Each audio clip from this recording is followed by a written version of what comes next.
Hello student, जितने बच्चे class 10th में हैं 2026 में अपना विज्ञान का पेपर देने वाले हैं तो उनके लिए ये video very very most important होने वाली है। देखो, आज हम लेकर के आ गए हैं विज्ञान के ऐसे इंपॉर्टेंट क्वेश्चन जो सीधा आपके पेपर में आएंगे और मेरे तरफ जो इन प्रश्नों को पढ़ करके सीधा आप लोग बोर्ड में टॉपर बन जाओगे। देखो, एग्जाम सेंटर में जैसे ही जाओगे मेरे तरफ जो यही वाले प्रश्न मिलेंगे जो मैं आज की इस वीडियो में मैं आप लोगों को प्रश्न बताऊंगा, सीधा डायरेक्ट हो ब्रू यही वाले प्रश्न मिलेंगे और इससे बाहर मेरे जो कोई भी प्रश्न नहीं आएगा। आप लोग देख लेना 100% गारंटी के साथ। जैसे ही आप लोग एग्जाम सेंटर में पहुंचोगे मेरे पर जो यही वाले प्रश्न आप लोगों को दे दिए जाएंगे। देखो, आज मैं आप लोगों को बायोलॉजी प्रश्न, फिजिक्स के प्रश्न और केमिस्ट्री के प्रश्न बताऊंगा। जितने भी प्रश्न आप आज की इस रिव्यू में मैं आप लोगों को बताऊंगा वो सारे के सारे प्रश्न आप लोगों को बोर्ड एग्जाम में देखने को मिलेंगे। कोई टेंशन नहीं। आप लोगों ने अगर कुछ भी नहीं पढ़ा विज्ञान में, अगर मेरे पर जो आप लोगों ने अगर विज्ञान नाम भी नहीं सुना है ना, तो कोई टेंशन नहीं। टेंशन क्या लेना, अब तो मेरे पर जो बस वीडियो आ गई है पूरा देख लो और अपना पूरा नंबर पा लो। देखो, कुछ नहीं पढ़ा फिर भी टेंशन लेने की कोई बात नहीं, बस इतना ही पढ़ लो और आप लोगों का काम भी हो जाएगा।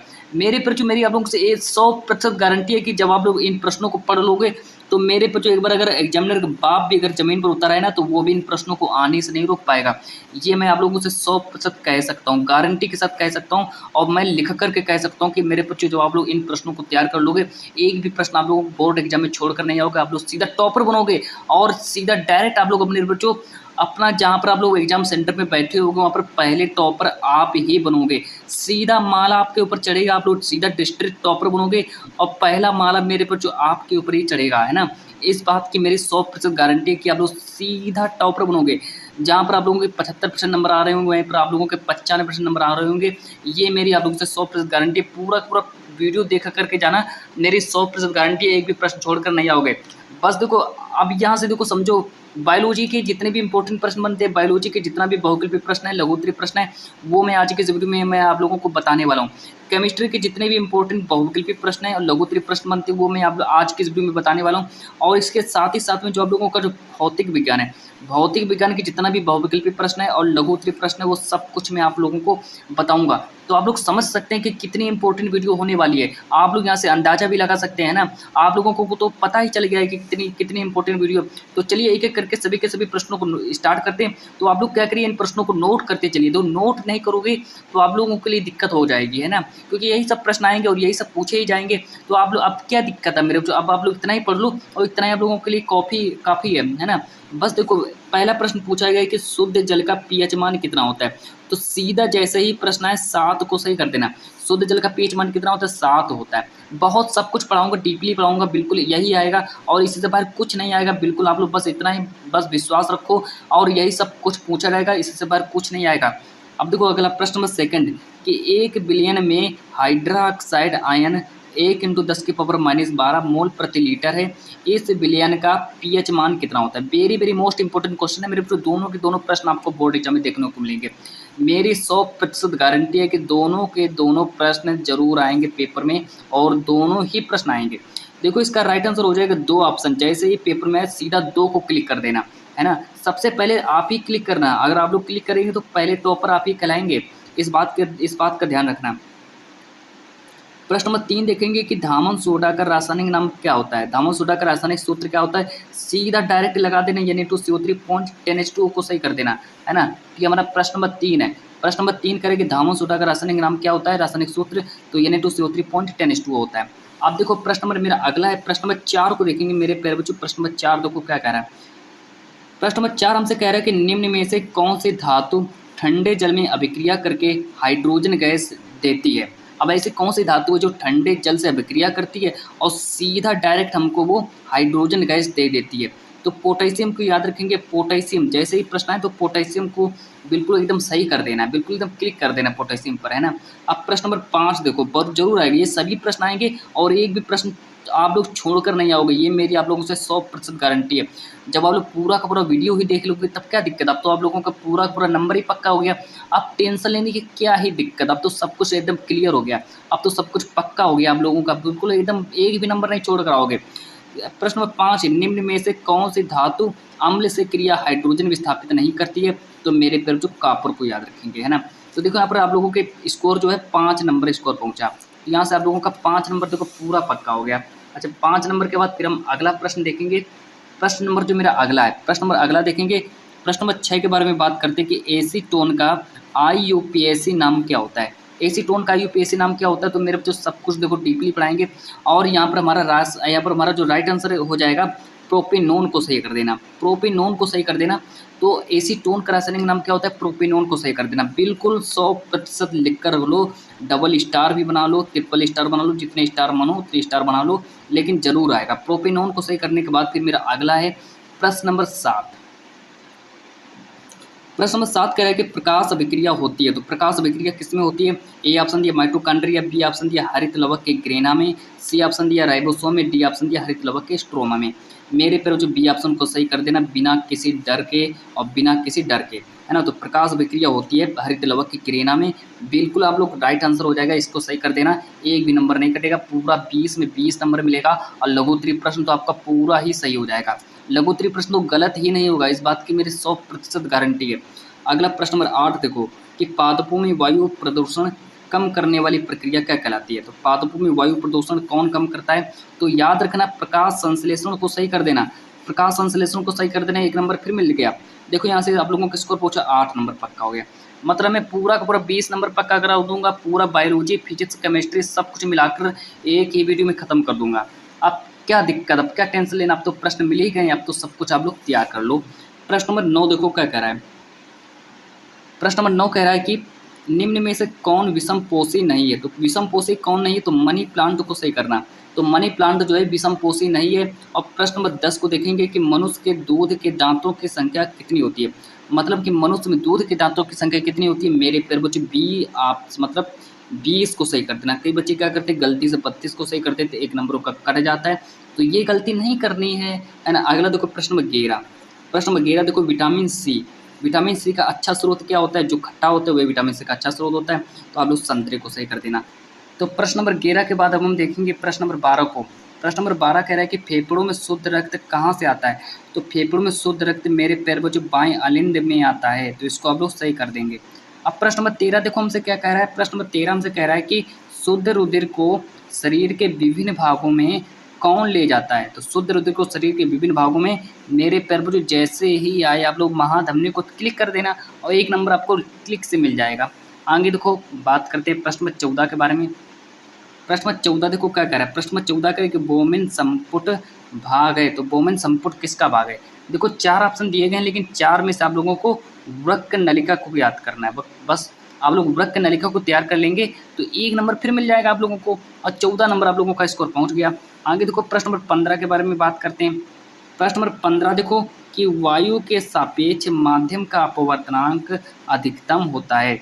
तो वायु के सापेक्ष माध्यम का अपवर्तनांक मेरे पर जो कहाँ अधिकतम होता है, तो याद रखना हीरे को तैयार कर लेना, हीरे को याद कर लेना। और एक नंबर फिर आप लोगों का बढ़ स्कोर आप लोगों का पहुंचा 15 नंबर कि वायु के सापेक्ष माध्यम का अपवर्तनांक कहाँ अधिकतम होता है, तो मेरे पर जो हीरे में अधिकतम होता है। आगे देखो बात करते हैं प्रश्न नंबर 16 के बारे में कि समतल दर्पण की फोकस दूरी कितनी होती है। तो मेरे पर जो अगर आपके पेपर में पूछा जाए कि समतल दर्पण की फोकस दूरी कितनी होती है, तो याद रखना अनंत पर होती है। तो समतल दर्पण की फोकस दूरी कितनी होती है, तो मेरे पर जो अनंत को सही कर देना है ना। तो अनंत को सही करने के बाद फिर आप लोगों को पूरा नंबर ही मिल जाएगा। आगे देखो बात करते हैं अगला प्रश्न, प्रश्न नंबर 17। प्रश्न नंबर 17 कह रहे कि प्रकाश का प्रकीर्णन सबसे कम होता है। तो प्रकाश का प्रकीर्णन सबसे कम कहाँ होता है, तो याद रखना मेरे जो लाल रंग के लिए प्रकाश का प्रकीर्णन सबसे कम होता है। तो जैसे ही प्रश्न आए प्रश्न नंबर 17 जैसे ही आप लोगों को लाल रंग के लिए क्लिक कर देना। आगे देखो प्रश्न नंबर 18।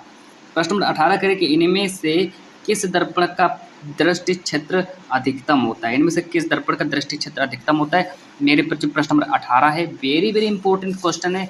प्रश्न नंबर 18 देखो बिल्कुल 100% गारंटी के साथ आएगा पेपर में कि अब इसका तो राइट आंसर हो जाएगा उत्तल दर्पण। तो उत्तल दर्पण को सही कर देना। आगे देखो बात करते हैं प्रश्न नंबर 19 के बारे में कि प्रश्न 19 देखो क्या कह रहा है। प्रश्न 19 कह रहा है कि एम्पियर सेकंड किसका मात्रक है। तो एम्पियर सेकंड जो है मेरे पर जो किसका मात्रक है, तो याद रखना एम्पियर सेकंड जो ये आवेश का मात्रक है। तो एम्पियर सेकंड आवेश का मात्रक है, याद रखना है ना। आगे देखो बात करते हैं प्रश्न नंबर 20 के बारे में। प्रश्न नंबर 20 देखो क्या कह रहा है। प्रश्न नंबर 20 कह रहा है कि ओम के नियम के अनुसार विभवांतर व धारा के बीच ग्राफ होता है। तो ओम के नियम के अनुसार विभवांतर व धारा के बीच ग्राफ कैसा होता है, एक सरल रेखा जैसा मतलब ग्राफ होता है। तो यहाँ से मेरे जो आप लोगों के 20 प्रश्न कंप्लीट हुए। तो यहाँ से देखो आप लोग बस इन्हीं 20 प्रश्नों को तैयार करके चले जाओ, तो यही वाले 20 प्रश्न आएंगे। आगे देखो हम बात करते हैं लघु उत्तरीय प्रश्नों के बारे में। सब कुछ लघु उत्तरीय प्रश्नों के बारे में बात करेंगे, चाहे फिर जैसा भी प्रश्न हो, लेकिन आएंगे मेरे तरफ जो यही वाले प्रश्न है ना, यही वाले प्रश्न आएंगे, बिल्कुल एकदम यही प्रश्न आएंगे। देखो मैंने आप लोगों को बता भी दिया है ना, कि सब कुछ एकदम रियल। देखो बायोलॉजी, केमिस्ट्री, फिजिक्स, मतलब तीनों की तीनों का निचोड़, यानी कि बहुविकल्पीय प्रश्न, लघु उत्तरीय प्रश्न, बहुविकल्पीय लघु, लघु बहुविकल्पीय, मतलब सब कुछ ये वाले प्रश्न आएंगे और एक भी प्रश्न बाहर नहीं जाएगा। तो चलिए बात करते हैं लघु उत्तरीय प्रश्नों के बारे में। कौन कौन से लघु उत्तरीय प्रश्न जो सीधा डायरेक्ट आप लोगों के पेपर में आएंगे। तो सबसे पहले मैंने उठाया है केमिस्ट्री से प्रश्न, कि केमिस्ट्री से कौन सा ऐसा प्रश्न है जो आप लोगों के पेपर में बनेगा, है ना, मतलब आएगा। अब देखो यहाँ पर पूछा गया कि प्रश्न नंबर 1 कि प्लास्टर ऑफ पेरिस की जल योजन अभिक्रिया लिखो। तो प्लास्टर ऑफ पेरिस की मुझे जल योजन अभिक्रिया लिखनी है। तो देखो अब ये जो प्रश्न है कि प्लास्टर ऑफ पेरिस की जल योजन अभिक्रिया लिखो। अब यहाँ पर अथवा करके दिया है कि प्लास्टर ऑफ पेरिस मतलब अभिक्रिया करता है जिप्सम से, और इस अभिक्रिया के लिए संतुलित रासायनिक समीकरण लिखो। अब देखो ये तो हमारा प्रश्न नंबर 1 कंप्लीट हुआ है ना। तो प्रश्न नंबर 1 को पढ़ लिया होगा कि प्लास्टर ऑफ पेरिस की जल योजन अभिक्रिया लिखो, या फिर आप लोगों से कह सकता है कि plaster of Paris dash dash gypsum बनाता है और इस अभिक्रिया के लिए संतुलित रासायनिक समीकरण लिखो। देखो सबसे पहले क्या करेंगे, इसमें इसको पेज को ऊपर करेंगे, यहाँ पर लिख करके आए, बिल्कुल सेम इसी तरीके से लिखना है। यहाँ पर लिखा है कि प्लास्टर ऑफ पेरिस जो होता है, प्लास्टर ऑफ पेरिस को आर्द्ररोधी बर्तन में रखा जाता है। प्लास्टर ऑफ पेरिस को कहाँ रखा जाता है, 4 ऑप्शन में पूछ सकता है आप लोगों से कि प्लास्टर ऑफ पेरिस को कहाँ रखा जाता है। तो प्लास्टर ऑफ पेरिस को आर्द्ररोधी बर्तन में रखा जाता है ना। तो प्लास्टर ऑफ पेरिस को आर्द्ररोधी बर्तन में रखा जाता है क्योंकि यह जल के संपर्क में आकर बड़ी तेजी से जिप्सम में परिवर्तित हो जाता है। अभिक्रिया का समीकरण निम्न है। तो अब देखो अभिक्रिया क्या है, अभिक्रिया को देख लो। ये है मेरा प्लास्टर ऑफ पेरिस CaSO4 और 1/2 H2O प्लस H2O, मतलब जब हमने प्लास्टर ऑफ पेरिस की जब हमने जल से अभिक्रिया कराई तो हमको जिप्सम प्राप्त हो गया, है ना। तो इस तरीके से तो हमको जिप्सम मिल गया। तो इस तरीके से आप लोगों को अभिक्रिया करा देनी है। और 4 नंबर का आएगा, इस बात की विशेष जानकारी रखना आप लोगों को। 4 नंबर का आएगा ये वाला प्रश्न, और यहाँ से मेरे पर जो आप लोगों का 4 नंबर भी पक्का हो गया। चलो आगे बात करते हैं। अगला प्रश्न देखो, प्रश्न नंबर मेरा सेकंड देखो क्या कह रहा है। प्रश्न नंबर सेकंड कह रहा है कि क्या होता है जब ब्लीचिंग पाउडर कार्बन डाइऑक्साइड से अभिक्रिया करता है। तो क्या होता है जब ब्लीचिंग पाउडर जो है कार्बन डाइऑक्साइड से अभिक्रिया कर लेता है। अब देखो ये भी 2 नंबर का ये आएगा, 2 नंबर का ये आएगा और 2 नंबर का ये आएगा, है ना। 2 नंबर का ये, 2 नंबर का ये, तो दोनों को तैयार कर लो। और मेरे तो यही वाले दोनों प्रश्न आएंगे, 100% आएंगे। तो इन दोनों को ही तैयार कर लो, है ना, क्योंकि मेरे पास इतना टाइम नहीं है। तो मैंने सिर्फ आप लोगों को बता दिया कि आप लोग इन्हीं को तैयार कर लो। आगे देखो अगर टाइम मिलेगा तो मैं उनको भी सॉल्व करवा दूंगा, है ना। अगला देखो प्रश्न नंबर 3। प्रश्न नंबर 3 को देखेंगे कि कास्टिक सोडा तथा प्लास्टर ऑफ पेरिस के उपयोग लिखो। मतलब कास्टिक सोडा और प्लास्टर ऑफ पेरिस के क्या क्या उपयोग होते हैं वो सब कुछ हमें बताना है।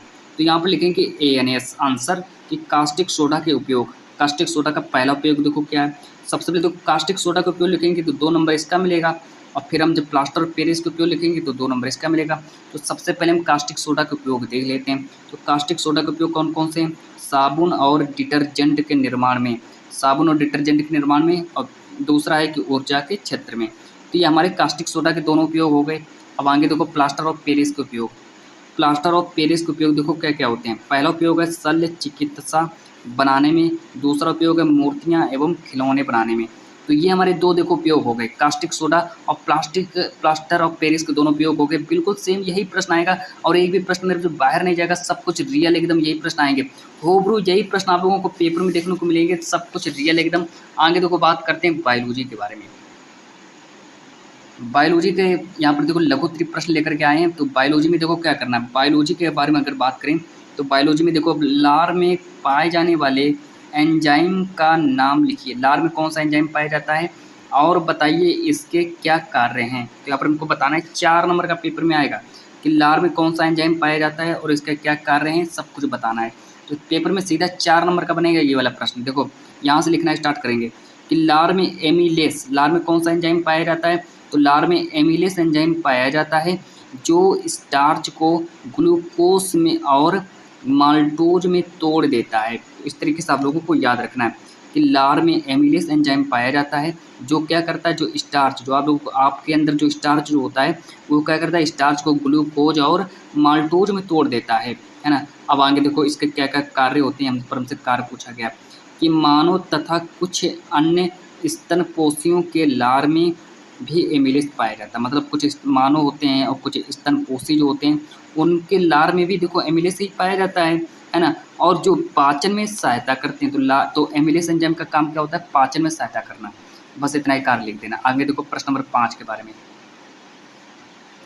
प्रश्न नंबर 5 देखो हमसे क्या कह रहा है कि मधुमेह के कुछ रोगियों की चिकित्सा, मधुमेह के कुछ रोगियों की चिकित्सा इंसुलिन का इंजेक्शन देकर क्यों की जाती है। मतलब कि कुछ ऐसे मधुमेह के जो रोगी जो होते हैं उनको इंजेक्शन क्यों लगाया जाता है, इस बात की मतलब जानकारी हमको देना है कि जो मधुमेह के जो कुछ रोगियों को चिकित्सा यानी कि इंसुलिन का इंजेक्शन क्यों दिया जाता है, या फिर अथवा करके दिया गया इंसुलिन हार्मोन के कार्य बताइए। अथवा करके भी दिया जाए। चलो ये आप इसको लिखना स्टार्ट करिए। अब चलिए स्टार्ट करते हैं। अब यहाँ से तो बात करते हैं कि अब सबसे पहले आंसर में क्या लिखना है कि मधुमेह के कुछ रोगियों की चिकित्सा इंसुलिन का इंजेक्शन देकर इसलिए की जाती है क्योंकि यह एक प्रमुख हार्मोन है ना। क्योंकि यह एक प्रमुख हार्मोन है, इसके अलावा कोई हार्मोन है ही नहीं जो वहाँ पर इंजेक्शन का प्रयोग करे, है ना। तो आप लोगों को ऐसे बना चढ़ा कर लिख देना है। अब देखो आगे देखो बात करते हैं कि यह एक प्रमुख हार्मोन है। आगे देखो जिसका निर्माण अग्न्याशय में होता है, यह हार्मोन रुधिर में शर्करा के स्तर को नियंत्रित करने में सहायता प्रदान करता है। स्क्रीन शॉट ले लो, है ना। इतना सब कुछ करने के बाद मेरे पर चुपचाप आप लोगों का यहाँ से बायोलॉजी भी समाप्त होता है।